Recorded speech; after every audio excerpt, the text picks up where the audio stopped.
Hello, anesthesiologists. Thank you for your diligent study of anesthesia. Today, while not specifically anesthesia, I've prepared a special topic that we as hospital workers need to know. Hallo, liebe Anästhesisten. Vielen Dank für Ihr fleißiges Studium der Anästhesie.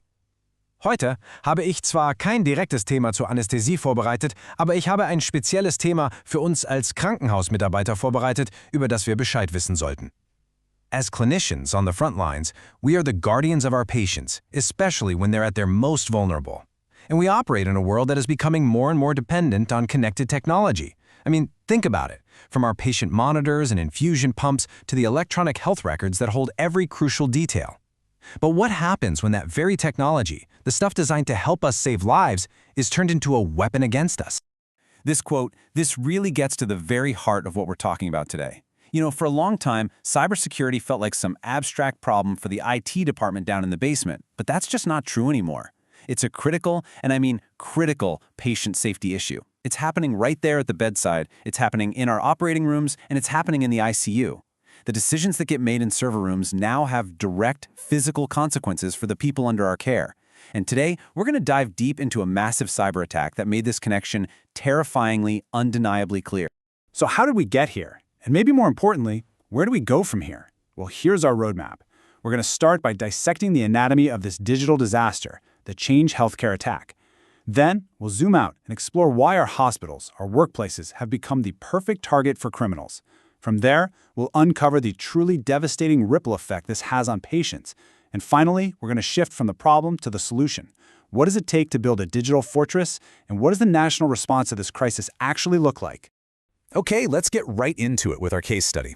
What happened in February 2024 was nothing short of a digital assault that sent shockwaves through the entire U.S. healthcare system. And I want to be really clear about this. This wasn't just an attack on one company. No, this was an attack on the fundamental infrastructure that allows American healthcare to function day in and day out. So, before we can even get into the attack itself, we have to understand the target. Who or what is Change Healthcare? Well, they're not a hospital and they're not a clinic. The best way to think of them is as the central nervous system for healthcare payments and data in the United States. I mean, look at these numbers. They process an incredible 15 billion transactions every single year. They handle medical records for 1 out of every 3 patients in the U.S. This massive consolidation has made them an absolutely critical linchpin, but it also created a single catastrophic point of failure. You see, if you attack this one company, you don't just harm a business. You paralyze an entire nation's ability to provide and pay for care.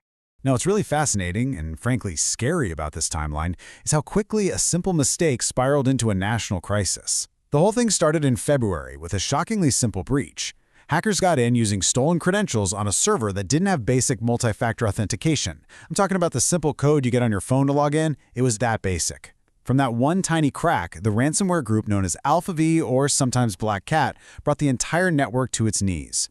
By early March, a massive $22 million Bitcoin payment was traced, which strongly suggests a ransom was paid. But by then, the damage was done. For weeks, even months, the chaos just continued to spiral. Pharmacies couldn't verify insurance, meaning patients couldn't get their prescriptions, and hospitals, clinics, they couldn't get paid. The revenue delays were estimated to be as high as $100 million every single day.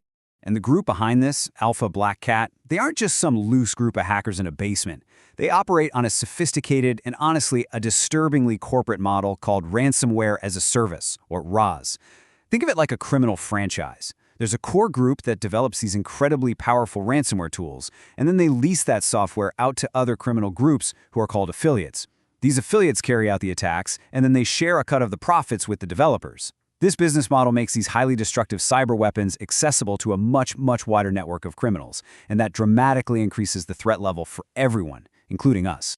The key takeaway here, and if you remember one thing about this attack, it should be this: it marks a strategic evolution in cybercrime. As this table shows, past attacks were mostly about data theft, stealing social security numbers, patient records, that sort of thing. The harm from that was real, absolutely. But it was often delayed. Identity theft might pop up months later.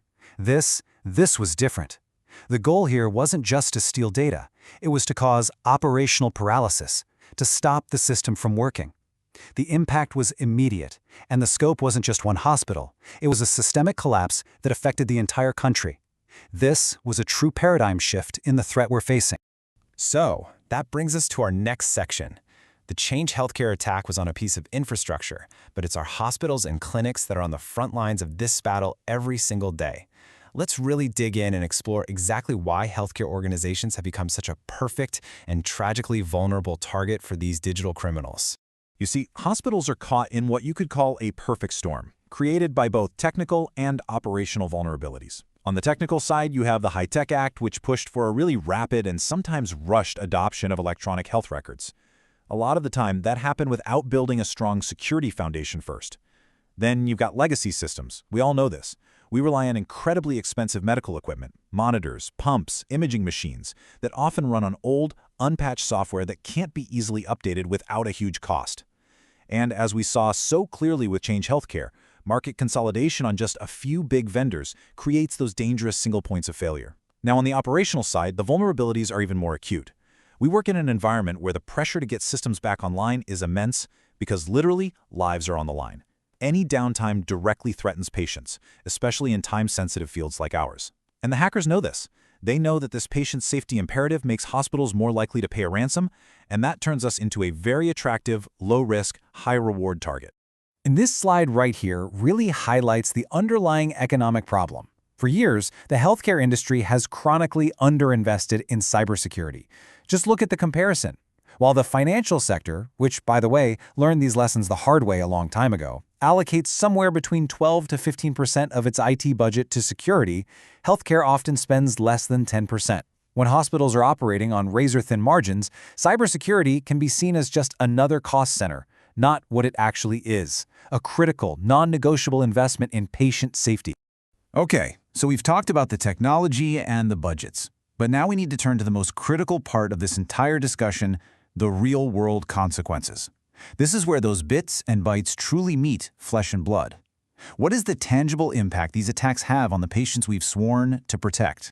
This threat isn't just theoretical. It's growing at an absolutely alarming rate.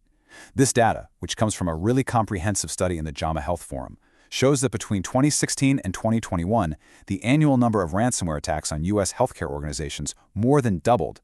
That's bad enough, but look at the number of patient records exposed. It increased more than 11-fold, jumping from 1.3 million to over 16.5 million in a single year. The scale of these breaches is just exploding. And this is the most critical number of all. 44.4%. That's the percentage of documented ransomware attacks that led to direct, measurable disruptions in patient care. Almost half. Let that sink in. Nearly half the time these attacks happen, patient care is directly affected. This isn't about lost data on a server anymore. This is about the active, dangerous interruption of medical treatment. So what does care disruption actually look like on the ground? Well, for those of us on the front lines, it's all too familiar. It means the EHR is down, and we're scrambling trying to work off pen and paper, which slows everything to a crawl and introduces risk. It means scheduled surgeries, your cases, get canceled. It means ambulances are being diverted from your emergency department because you simply can't handle any new patients. It leads to medication errors because you can't access a patient's allergy list or history. It causes critical delays in diagnosing time-sensitive conditions like sepsis or a heart attack. And over that 5-year period of the study, the sensitive data of nearly 42 million patients was exposed in these attacks. It's just a staggering toll. So the direct impact on a hospital that gets hit is obviously devastating. But a really groundbreaking study looked beyond that. The researchers asked the fascinating question, what's the secondary damage? What is the spillover effect on the surrounding healthcare ecosystem? And what they found proves that a cyber attack on one hospital becomes a regional crisis for absolutely everyone. This slide shows exactly how that damage spreads. So Hospital A gets hit with ransomware. Its ER is paralyzed, its systems are down, and ambulances are forced to divert. So where do they go? They go to your hospital, Hospital B, which is suddenly flooded with a surge of critical patients it was never prepared for. The really chilling conclusion of the study was that the strain leads to demonstrably worse outcomes for patients at the hospital that wasn't even attacked. Specifically, they found that outcomes for cardiac arrest patients at these neighboring hospitals got statistically worse. A cyber attack on one facility really does act just like a physical disaster, like a hurricane or an earthquake overwhelming the entire regional system. All right, so we've established the anatomy of these attacks and the grave danger they pose to our patients, both directly and indirectly. So now, let's pivot. Let's talk about the solution. How do we build a digital fortress? What are the actual actionable strategies our institutions have to adopt to defend against this growing threat? Okay, the first layer of defense is, of course, technical. And it really does start with the absolute basics. Multi-factor authentication, the very thing that was missing in the Change Healthcare breach, is completely non-negotiable in this day and age. Then there's regular patching of software to close known security holes, especially on those older medical devices we talked about. Network segmentation is also critical. It's like having fire doors in a building. If a fire starts in one area, you can seal it off to prevent it from spreading to the entire network. Same idea. And finally, having clean, offline, and immutable backups, meaning they can't be altered by an attacker, is your absolute last line of defense. It is the only guaranteed way to restore your systems without having to pay a ransom. But here's the thing, technology alone is never ever enough. We need a second layer of organizational defense. We need to build a true culture of security. This means budgeting appropriately, treating cybersecurity as a patient safety investment, not just some IT cost. It means continuous training for all staff, because the most common way hackers get in is by tricking a person into clicking a malicious link in an email. It also means rigorously vetting the security of every single vendor and device that connects to our network. And maybe most importantly for us, it means creating and practicing cyber-specific disaster plans. And these can't just be drills for the IT team. They must include clinical leaders like us, because we're the ones who actually understand the patient care workflows that get disrupted. We have to be at that table. Building a fortress around each hospital is absolutely essential, but we have to remember we're up against a global criminal enterprise. So for our final section, let's zoom all the way out and look at the broader national strategy that's being used by federal agencies like the FBI to combat this threat on a macro scale. The FBI's strategy is pretty comprehensive, and it's multi-pronged. They're not just playing defense and waiting for attacks to happen. Step one is to actively go on offense, to disrupt and dismantle the criminal infrastructure, taking down their servers, seizing their websites. Step two is about imposing real-world consequences, working with international partners to arrest and prosecute these criminals wherever they're hiding. Step three involves going after their money, targeting the financial ecosystem, like the cryptocurrency services that allow them to launder their profits. And finally, step four is all about strengthening our defenses by collaborating with the private sector. That's us, our hospitals, to share intelligence about emerging threats and improve our collective resilience. And a really critical part of this national strategy relies on us, on the healthcare organizations themselves. When an attack happens, there can be a temptation to try to handle it quietly, to avoid reputational damage. But the FBI is crystal clear on this. You must report it immediately to their Internet Crime Complaint Center, also known as the IC3. This isn't about punishment, it's about intelligence. Reporting helps them track these criminal groups, see patterns, connect the dots between attacks, and in some cases, they can even help recover data or provide decryption keys they found elsewhere.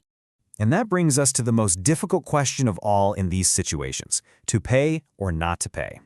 The official federal guidance is unequivocal. The FBI does not support paying a ransom. And the reasons are simple but powerful. First, there's absolutely no guarantee that you will get your data back. You are, after all, negotiating with criminals. And second, and this is maybe more important, every single ransom that gets paid proves to the criminals that their business model works. It directly funds their operations, allowing them to refine their tools and launch even more attacks, creating a vicious, self-perpetuating cycle. And so, we end with the final question for all of us to think about. As clinicians, we monitor our patients' vital signs constantly: heart rate, blood pressure, oxygen saturation. These numbers tell us about the health of the physical body. But as we've seen today, in our deeply connected world, the health of our digital infrastructure is just as critical to patient survival. So, maybe it's time we start thinking of our hospital's cybersecurity not as some IT metric, but as the most important patient vital sign of all. Thank you.